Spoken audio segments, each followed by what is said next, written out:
건강할 때는 모르는데 건강을 한번 잃어보고 수술을 하거나 아니면은 뭐 이렇게 제 아내가 다리를 좀 절렁거리는데 한번 다쳐보면 아예 얼마나 건강이 중요한지 그게 얼마나 축복인지 여러분 깨닫죠. 근데 한번 아프고 난 다음에 회복하기가 원래대로 더 좋아지기는 힘듭니다. 여러분 다 경험하셨을 거예요. 이 외국에서 살다가 망해버린 조국에 돌아와서 표가 되어 있는데 거기서 새로운 삶을 시작한다? 이거 쉬운 일이 아니었을 것 같아요. 요즘 뭐 미국에서 오래 사시다가 한국에 역이민 가거나 은퇴 생활 하시는 분인데 한국은 이제 잘 살잖아요.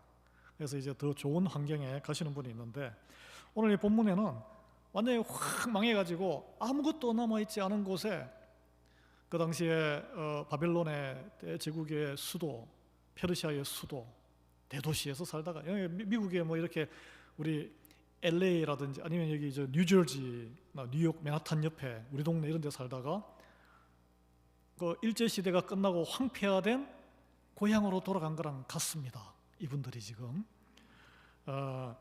그래서 이게 이스라엘 남북 시대에 북이스라엘은 아시리아라는 나라에 망했고 그 이후에 몇십 년 만에 남유다 왕국이 바벨론 제국에 망하고 70년간 강제로 끌려가서 포로 생활을 하던 2세대, 3세대 뭐 또 어떤 사람은 4세대 백성이 이제 그 페르시아 고레스 황제가 이제 돌아가라, 너희들 가서 너희들 나름대로 한번 살아보라고 하니까 돌아갔는데 1차로 돌아간 사람이 한 5만 명 된다 그래요. 5만 명.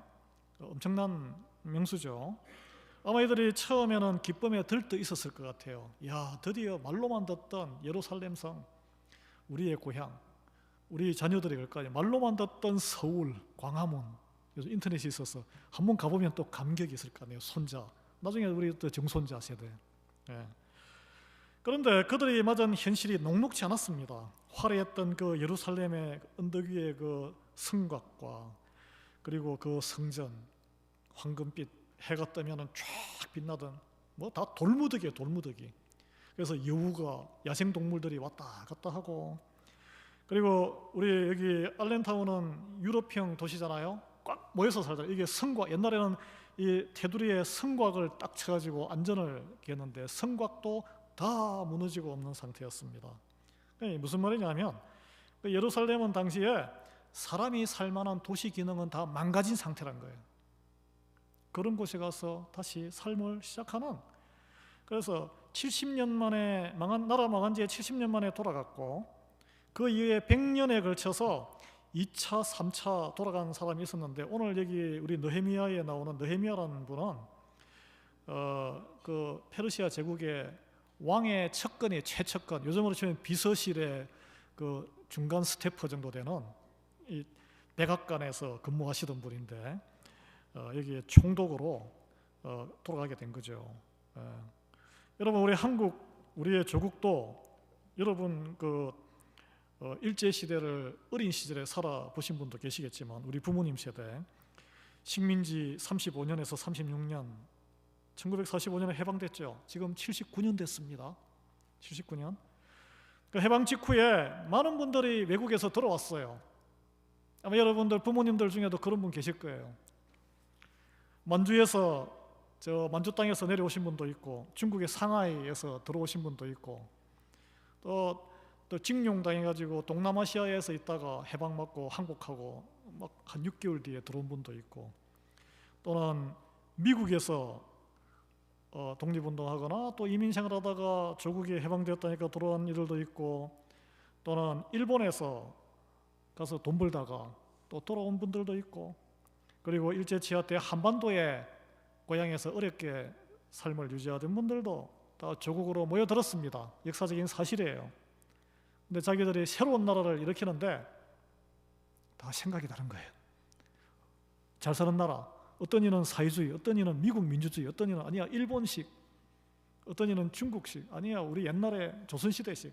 막 생각이 달라가지고 막 얼마나 열심히 싸웠습니까? 5년 뒤에 전쟁이 터졌잖아요. 자기 생각대로 딱 싸우다 보니까 또 뒷배를 봐주는 배경이 있고 하니까 강대국이 10명 중에 1명 그 전쟁통에 목숨을 잃었습니다. 우리 가까운 우리 바로 위에 삼촌 이야기고 부모님 이야기예요. 저도 개인적으로 우리 외가가 경남 합천군에 거기 평야 뭐 해성이 떨어져 가지고 형성된 평야라고 그러는데 1930년대에 한 3년에서 5년간 거기가 굉장히 곡창지대인데 산골짜기 안에 흉년이 들어가지고 그 몇만 명 되던 그 옛날에는 몇만 명이었는데 확 흩어졌어요. 그래서 만주지방으로 많이 올라갔어요. 어떤 이들은 일본으로 가서 나가사키, 히로시마에 공장에 취직하기도 하고, 그래서 지금 합천에 가면 원폭 피해자 기념관이 있습니다. 그때 다 나갔던 사람들이에요. 우리 외가에도 어머니가 7살 때 일본으로 건너가가지고 이제 뭐 농사가 안 되고 하니까 어떻게 해가지고 건너갔다 그래요. 그래서 성경에도 그런 이야기 많이 나옵니다. 흉년이 들면은 이집트로 들어간 아브라함 다시 또 돌아오고, 그리고 나오미도 룻기에 보면은 뭐 이렇게 좀 더 살아보려고 갔다가 안 돼가지고 다시 또 돌아오고 그러잖아요. 우리도 마찬가지예요. 어려움에 고향이 있고 하면은 더 나은 삶을 위해서 다른 나라로 이사를 가거나 다른 타주로 이사를 가요. 예, 이 자연적인 현상입니다. 그래서 뭐 제 개인적인 이야기지만 우리 부모님 세대에 우리 어머니 아버지는 일본에서 만나가지고 이렇게 중매로 결혼하셨는데 1945년도에 해방되고 나서 이제 조국에 돌아가자. 그래서 시모노세키 항에서 배를 타고 부산항으로 9월달에 들어왔다 그래요. 외가에서는 온 가족이 들어오고 우리 부모님은 거기서 결혼한 지 2년 만에 따로 들어왔는데, 외가는 그 사이에 할아버지가 돌아가시고 유고를 이제 들고 외할머니가 거기서 어렵게 번 돈 다 나가서 일했죠. 여기 우리 히스패닉 노동자들처럼 가서 외삼촌들은 어릴 때부터 가서 급사라 그러나요? 급사? 그런 것도 하고 해가지고 모아서 다 돈으로 바꿔가지고 왔는데, 부산항에 딱 내려서 사람들이 막 많은 귀환객들이 있고 또 마중 나온 사람도 있잖아요. 북새통에 소매치기 당해가지고 돈보따리를 다 날려버린 거예요. 그냥 알거지가 된 거지. 근데 뭐 저희 부모님은 이제 따로 오셨으니까 상관없는데, 우리 외가는 알거지가 돼가지고 그때 온 가족, 우리 어머니 밑에 이모는 아직 티네이저였는데 가까운 친척 집으로 다 퍼져서 한 입을 들기 위해서 신세를 지고, 그게 더 어떻게 보면은 그 어려운 시기에 돕는, 그때는 다 어려웠기 때문에 그 먼 친척이라도 오면은 다 품어줬어요. 그래서 여러분 기억나시죠? 그런 이야기 들으셨죠? 그래서 이제 외삼촌이 이제 사업을 장사를 해야 되니까 밤 한 마를 들고 국제시장에 가셨다 그래요. 그 총각 때 그 밤 한 마를 준 사람이 우리 큰 이모부예요. 그 시골에 고향에 있던, 이거 가지고 한번 시작해보게 성공해가지고 뭐 집안을 일으켰는데, 여러분 그때도 물론 기름지게 살았던 일이 있었지만 빈부격차가 심하지 않았다는 거예요. 그렇게 어려운 시절에도 이렇게 소매치기 하고 나쁜 일 하는 사람이 있었다는 거예요. 이 어려운 시기에도 한 입이 무서운 시절이잖아. 그 사촌이라고 육촌이라고 어린애 와가지고 집에서 재워주고 입혀주고 또 그런 분도 있었다는 거예요. 여러분 아마 주변에 이런 흔한 이야기일 겁니다. 우리의 민족사예요. 그런데 여러분 지금 80년 가까운 세월이 지나서 3세대, 4세대 우리가 다 어느 정도 잘 살게 됐어요. 엄청나게 잘 살게 된 가문도 있어요. 재벌 가문들 상상을 초월합니다. 여러분 한국 가시면 빌딩이 그냥 올라가지고 이게 뉴욕을 뺨쳐요. 그거 다 주인이 다 있어요. 그게. 그러나 여전히 홀로 외롭게 쪽방에 살면서 아무도 모르게 돌아가시는 분들도 많다는 거예요. 예. 이렇게 쫙 나뉘게 됐어요. 이렇게. 이게 우리 같은 혈족들의 현실입니다. 그러면은 그렇게 가난하고 외롭게 사시던 분 열심히 안 살았을까요? 우리 한국 사람들은 뭐든지 열심히 하는 건면한 사람들, 몸이 안 좋거나 뭔가 정신적으로 어지러워서 열심히 못할 수 있지만 뭐든지 열심히 하는 사람들이에요. 동의하시죠? 열심히 살아요. 그렇지만 열심히 하는 것과 경제적으로 여유롭고 성공하는 것은 반드시 비례하지 않습니다. 그래서 많이 성공하신 분들이 겸손의 말이겠지만 제가 운이 좋았습니다. 하나님이 기회의 문을 여셔서 운칠기삼이라고 그 말을 하더라고요. 그분도 열심히 살았죠. 기회를 잘 탔던 거예요. 여러분, 우리 이민 사회도 마찬가지예요. 요즘 이제 신규 이민이 잘 안 들어오지만 오시는 분들은 한국에 뭐 집 팔고 이래가지고 다 그런 건 아니지만 어떤 분 보면 몇십만 달러에서 몇백만 달러까지 와서 탁 사업을 세팅하고 이렇게 들어오세요. 투자 이민. 그러나 제가 들어올 때까지만 해도 가지고 올 수 있는 돈이 $10,000가 상한선이었습니다. 그러나 그 전에 오신 분들은 나라가 70년대 전에는 워낙 못 살았기 때문에 $100 이상 들고 나올 수가 없는 거예요. 그런 분 계세요 지금 여기에. 예. 자, 이게 무슨 말입니까? 우리 미국 이민 사회의 출발은 우리 모두가 영어로 험블하고 초라했습니다. 모두 가난하게 평등했어요. 그래서 각자 살 길을 찾아 열심을 다해서 일하고 공부하는 사람들은 또 열심으로 공부했어요. 일자리를 찾아야 되니까. 영주권도 받아야 되니까. 또 오자마자 영어 안 통해도 또 장사해가지고 배워서 영어도 배우고 장사도 배우고, 남들 미국 사람들 8시간 일할 때 우리는 14시간씩 일하고 그렇게 살았습니다. 예.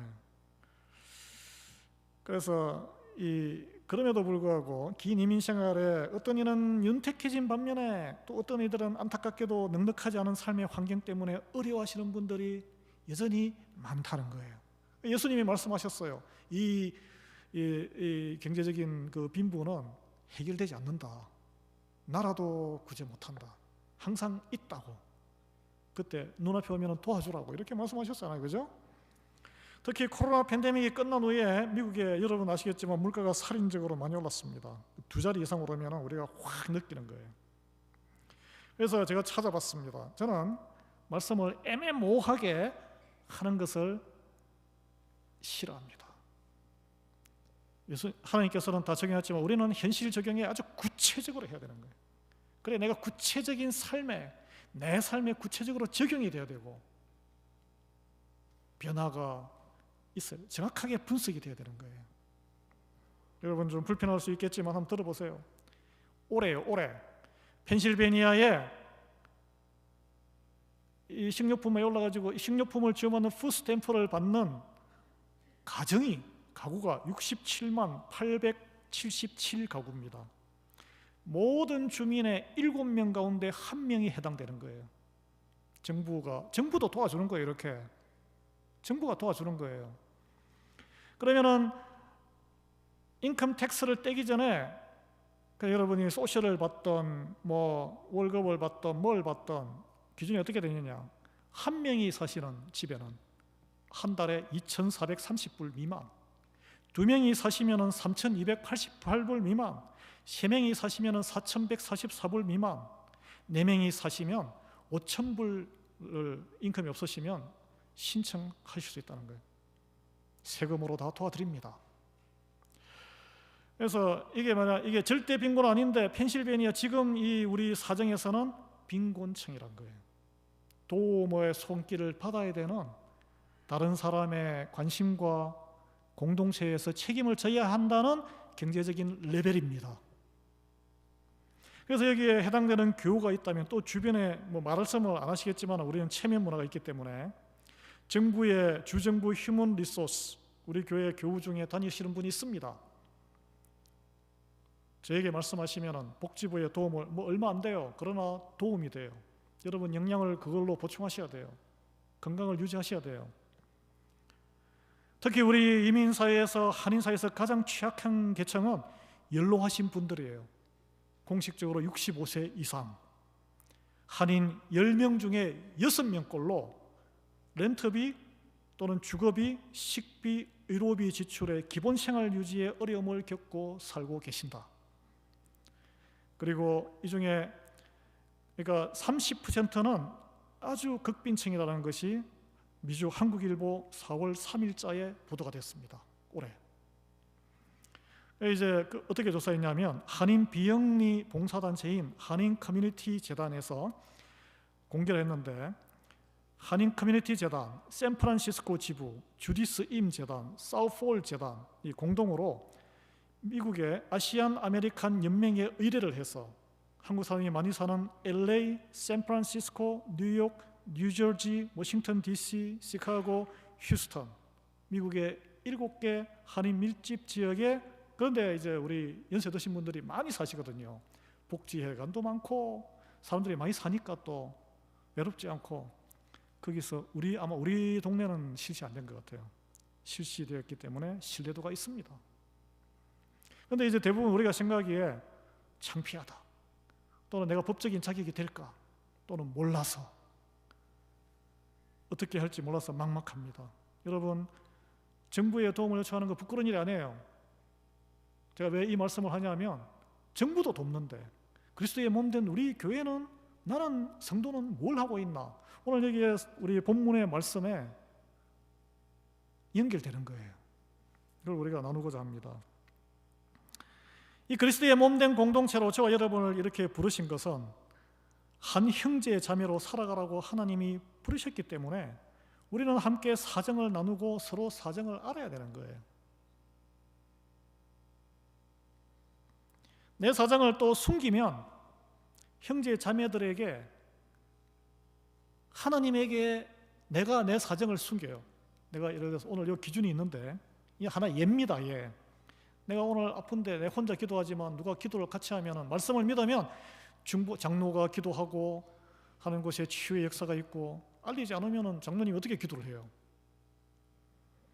그러면은 내가 내 사정, 내 자존심 때문에, 내 교만 때문에, 내 부끄러움 때문에 숨기면 같은 그리스도의 몸된 교회에서 다른 형제 자매에게 하나님에게 죄를 짓도록 방치하는 거예요. 그게 우리는 그렇게 해석을 해야 돼요.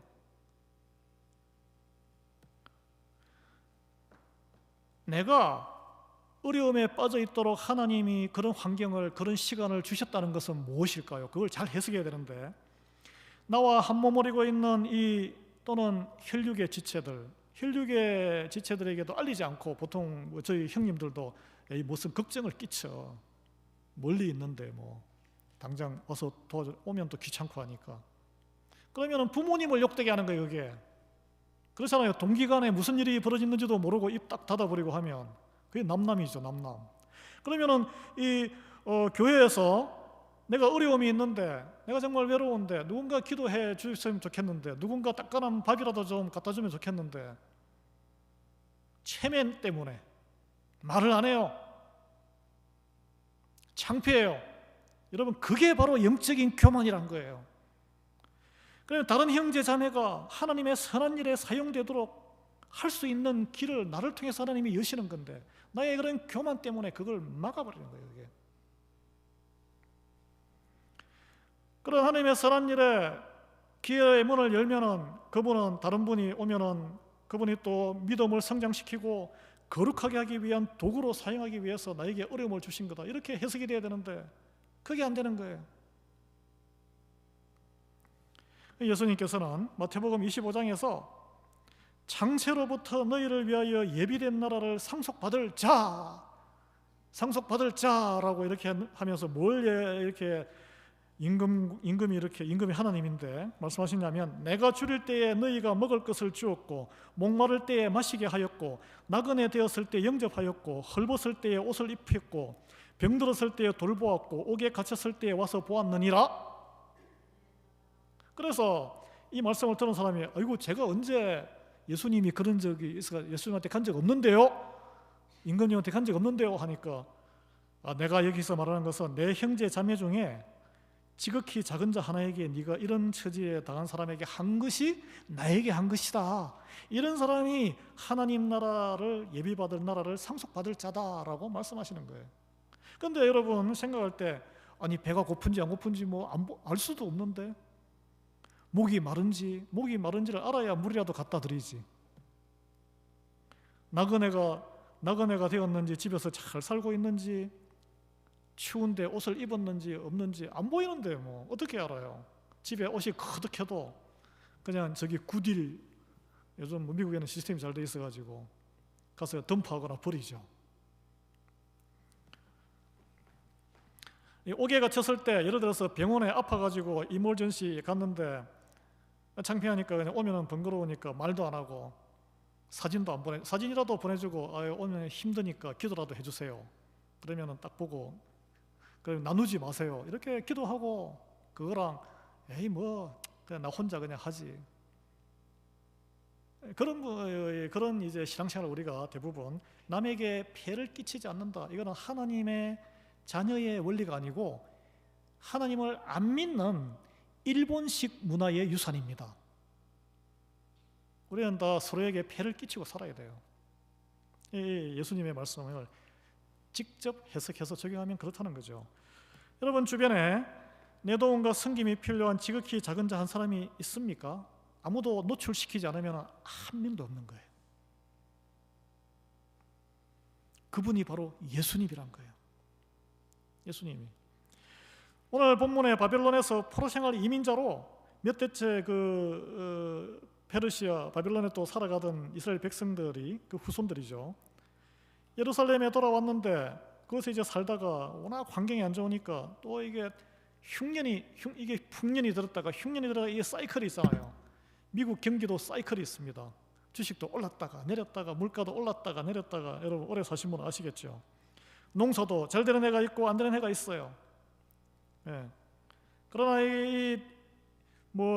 모든 게 잘 될 때는 다 잘 사는 분이나 못 사는 분이나 별 어려움이 없어요. 그러나 불경기가 오고 안 좋을 때 쌓아놓은 재산이 있는 일에게는 불경기가 더 좋습니다. 투자할 기회가 많잖아요. 여러분 경험하셨을 거예요.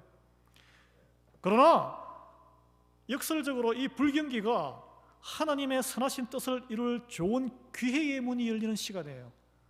그때는 사실 우리 성도는 시험의 도마 위에 올라가는 거예요. 도마 위에. 예.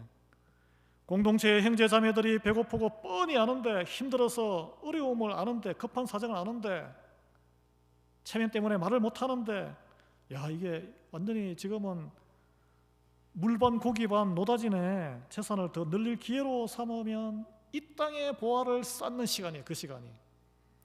아니면은 더 눈을 부릅뜨고 하나님께서 나에게 주신 것이 이때를 위함인가? 에스더처럼 내가 이걸 풀어서 도와줄 사람은 누구인가? 베풀어서 선을 행해서 그러면 하늘의 보화를 쌓는 시간이 되는 거예요. 예화는 많습니다. 경주 부자 최부자를 비롯해서 사방 백리에 배가 고파서 절망하거나 굶어 죽는 사람 없게 하는 게 그 집안의 가훈이었대잖아요. 그 집안 후손들 부자 안 해요. 지금 만석이나 되는 거 다 일제시대 거치면서 다 흩었었어요. 저는 기도하고 있습니다. 우리 교회에 나오든 안 나오든 이레아이밸리 지역에 우리 교회의 이 일본어로 나와바리 하나님께 주신 이 영역 안에 홀로 외로이 돌아가시는 분은 한 분도 없도록 하나님 제발 연결해서 교회 안 나와도 다 소식을 알게 하시고 쫓아가서 믿든 안 믿든 위로해드리고 기도해드리고 장로님들 또는 집사님들과 함께 그런 교회 되게 은혜 베풀어 주시옵소서. 여러분 함께 기도해 주시기를 바랍니다. 이 선택의 시간 그게 바로 하나님의 때인 거예요. 여러분 경기가 어려운 시기에 가난한 이들은 크게 부르짖습니다. 겉으로 들릴 수도 있고 안 들릴 수도 있어요. 기도하러 갑자기 탁 나올 수도 있어요. 여기에 여러분의 교회 리더분이신데 기도하러 평상시에 안 나오면은 저 혼자 보는 거예요. 저 혼자 어떤 사정이 있으시구나 이분들이. 우리에게도 늘 언론을 통해서 아우성 치는 소리가 우리에게 항상 들려요. 아시는 중남미 사람들이 왜 고향에서 사는 게 제일 좋죠. 자기 나라에서. 그거 못 살고 그 얼마 안 되는 재산 다 팔아가지고 멀고 먼 밀림을 지나서 목숨 걸고 미국에 굳이 들어오겠다고 불법으로 생명을 잃어버리는 사람도 많고 또 미국에서 또 막 돈 벌다가 이민자 단속 걸려서 자녀와 생이별하고 감옥에 갇히고 그 고향이 살만하고 희망이 있으면 왜 떠나겠습니까? 이 땅에서 또 잘 사는 것만이 좋은 거라고 생각 안 하고 소망이 있다면 왜 떠나겠어요? 바라보면은 집이 흙바닥이고 그걸 개선할 수 있는 콘크리트 공구리 치는데 100불, 200불 하면은 한 집이 샥 바뀌거든요. 여러분 100불, 200불 가지고 뭐 큰 돈도 아니잖아요. 미국에는 유통기한을 넘기면은 그냥 식품, 상품 팔지 못합니다. 도네이션 하거나 버리거나 1년에 얼마나 그렇게 버리는 식품이 있을까요? 600조 원이에요. 600조 원. 어마무시한 돈입니다. 그러나 그걸 유통시키지 않습니다. 경제 질서가 망가지기 때문에. 비행기를 타고 가면 직항이면 서너 시간, 우리 갈아타면 한 7시간 걸리는데 중남미 바로 코 밑에 있어요. 온두라스, 니카라과, 엘살바도르, 가테말라, 아이티, 쿠바, 밑에 콜롬비아까지. 그곳에 가시면 애들은 과자 없어요. 여기 우리 교회도 과자가 막 남아가지고 먹지도 않고 막 버리고 하는데 과자 없어가지고 흙을 이렇게 해가지고 진흙 같은 걸 구워가지고 과자처럼 애들이 먹어요. 마실 물, 우물 없어요. 빗물 받아가지고 그것도 막 드럼통에 지저분한 걸 흐르는 물 막 오물까지 섞인 거 그런 거 해가지고 필터도 없고 그거 먹으니까 풍토병이 걸리지. 그냥 애들이 배가 뻘렁하게 해가지고 집에는 방도 따로 없고 흙마당에 부엌이 어디 있어요. 그냥 집 안에서 밖에서 막 불 옛날에 막 장작돼 가지고 매캐하게 애들이 보면 막 시커멓게 그냥 막 뻔히 알아요 우리는. 근데 우리는 모른 척해요. 모른 척. 그들이 미국 사람들 한 하늘 안에서 나는 거기서 태어난 죄밖에 없는데 미국 사람들을 바라보는 부러움 뿐이겠습니까? 원망이 있다는 거. 원망이 부르짖음이 있다는 거예요. 그 땅에 태어난 자신들의 신세가 원망스럽겠죠. 여러분 예루살렘에 귀환한 백성들이 흉년을 만났어요. 그랬더니 아내와 함께 할 게 없는 울부짖는 것밖에 없는 거예요. 그런데 그들 보기에는 자기들 처지 뭐 달리 그냥 뭐 편하게 사는 자기 동족들이 있는 거예요. 아니 나랑 생긴 것도 똑같고 말도 똑같은 말하고 똑같은 하나님 믿고. 그래서 그 원망과 하소연이 누구에게 쏟아집니까? 동족들에게, 형제 자매에게 쏟아진다는 거예요. 아니 그들도 먹고 살만해도 흉년이면은 허리띠 쫄라매야 되고 더 평상시에 아마 더 전략하고 열심히 살아설 수 있어요. 아니 그들이 동료들이 가난해진 게 자기 책임이냐고요. 억울해요. 억울하지 않겠어요? 그런데 왜 내가 비난까지 받아야 돼? 왜 나를 원망하는 거야? 하나님을 원망하지. 그런 생각 안 들겠습니까? 중남미 사람들이 가까이 미국에 있지만 미국 백인들이 더 잘 사는데 내가 무슨 책임이 있어? 우리는 다 이렇게 생각을 해요. 경제적인 어려움에 빠지면 누구에게 먼저 하소연하겠어요? 말이 통하는 사람에게 합니다. 핏줄이 통하고 또는 같은 하나님을 믿는 사람에게 할 수밖에 없어요. 그래서 하나님께서는 사람을 다 똑같이 만든 게 아니고 각 민족과 족속으로 묶어서 구별해서 만드신 거예요.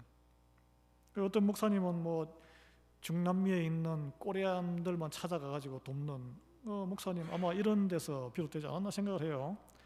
그래서 하나님께서는 우리를 어떻게 만드셨어요? 황인종으로 만들었어요. 한국어를 사용하는 모국어로 주셨어요.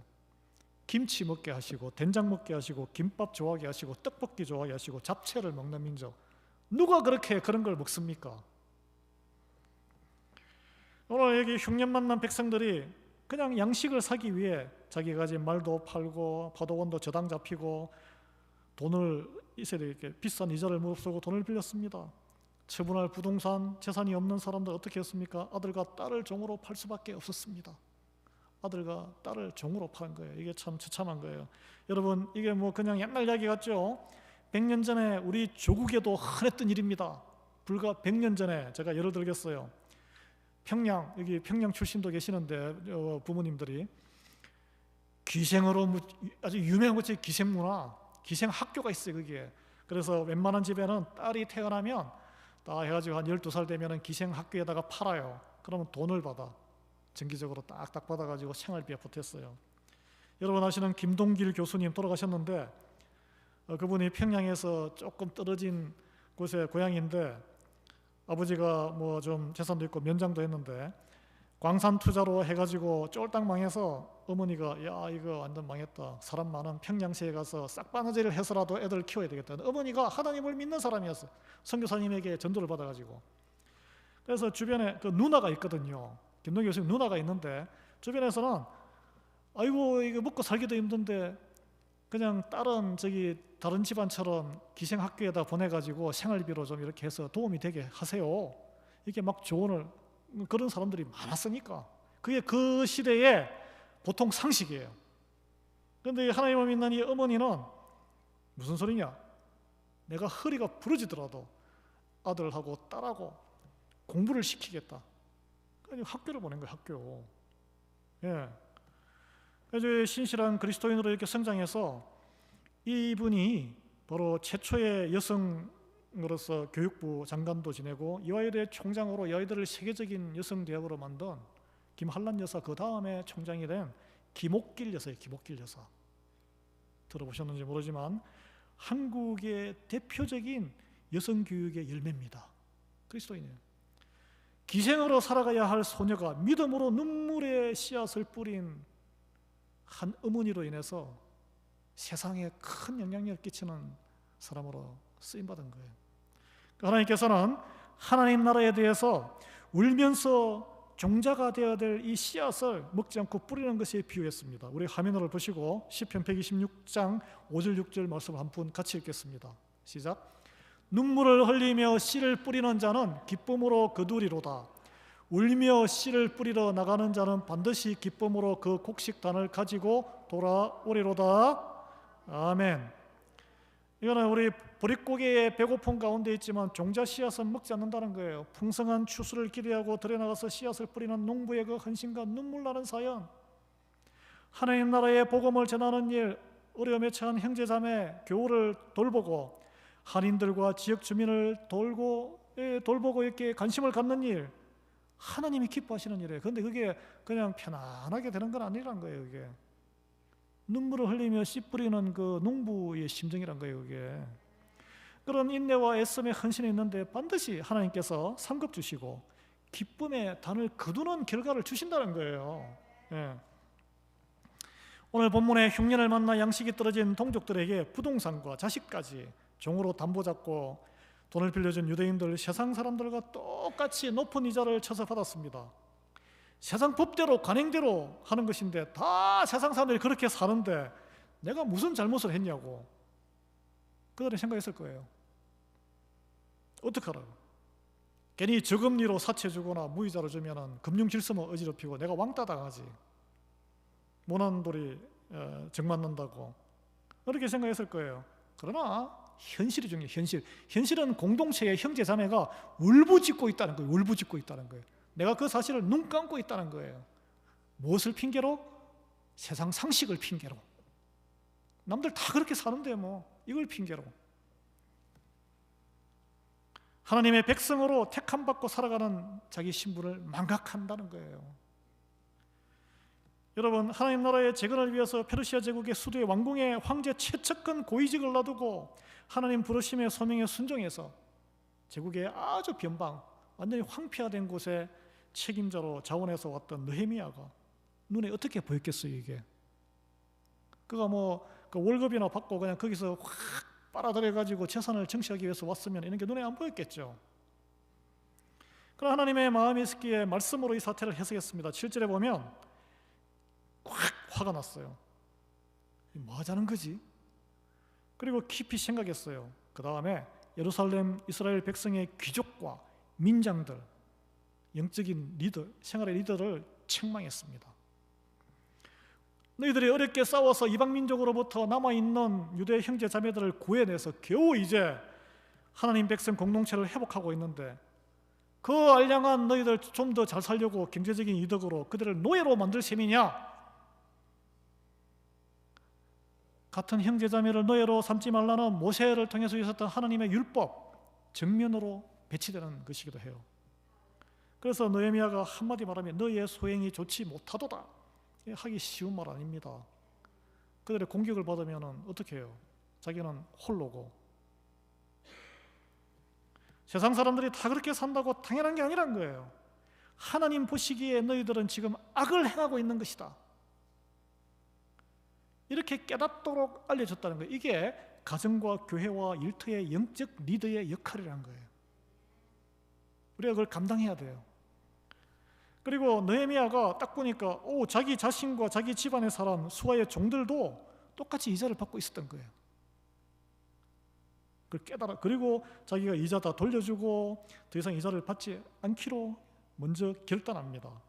그랬더니 백성들의 리더, 돈을 빌려준 사람들 똑같이 이자를 받아나고 더 이상 받지 않기로 결단하는 아주 놀라운 일이 일어납니다. 이 순종인데, 이 순종이 왜 일어나느냐? 하나님을 경외하는 마음이 그들 안에 있었기 때문이다 라고 오늘 성경은 말합니다. 하나님을 경외한다, 하나님을 두려워한다, 하나님의 심판을 정말 믿는다. 이런 마음이 없으면 경제적인 이득 앞에 팍팍 쓰러집니다. 세상 뭐 다 그렇게 사는데 뭐 어떡하라고 이렇게 되는 거예요.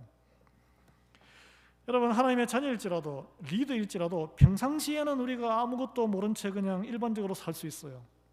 그러나 어느 지체가 어떤 어려움을 겪는지 모를 때 무심하게 지낼 때가 있는데, 그러나 안색이 안 좋거나 뭔가 힘들게 기도하는 것을 볼 때는 우리는 평상시 패턴을 느헤미야처럼 멈춰야 되는 거예요.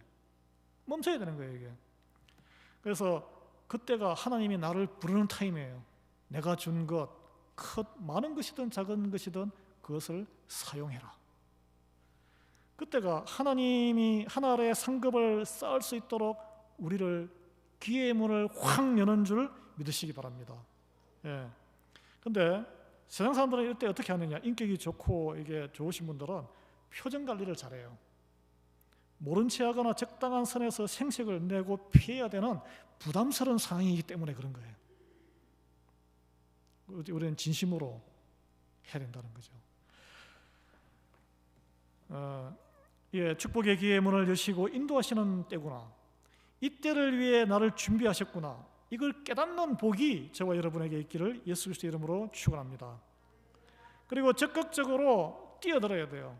점핑하셔야 되고, 그게 솔선수범이고 느헤미야처럼 그 주변에 헷갈려 하시는 분들, 믿음이 연약한 이들을 격려하고 함께 하도록 기도하고 인도하는 것이 희생하는 리더의 역할을 감당하는 것입니다.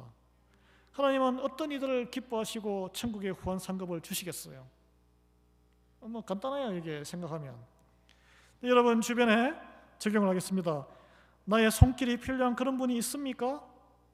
아니면 여러분 자신이 울부짖고 공개를 해야 되는데 자존심으로 인해서, 인간적인 부끄러움으로 인해서 다른 사람이 하나님의 일을 해야 되는 문을 열어야 되는데 내가 꽉 닫고 계십니까? 이게 경제적인 문제만은 아니에요. 뭐 아픔이라든지 관계라든지 질병이라든지 여러 문제가 있습니다. 저는 오늘 우리는 그리스도의 한 몸된 공동체임을 잊지 않으시고 오늘 주신 하나님의 말씀을 아멘으로 화답하시기를 바랍니다. 아멘이란 말은 옳습니다 라고 하는데, 오늘 여기 보면은 말한 대로 행하며 그 말한 대로 행하며 지내고자 힘쓸 때에 하나님의 풍성한 축복이 이번 한 주간에 우리 모두에게 임하기를 예수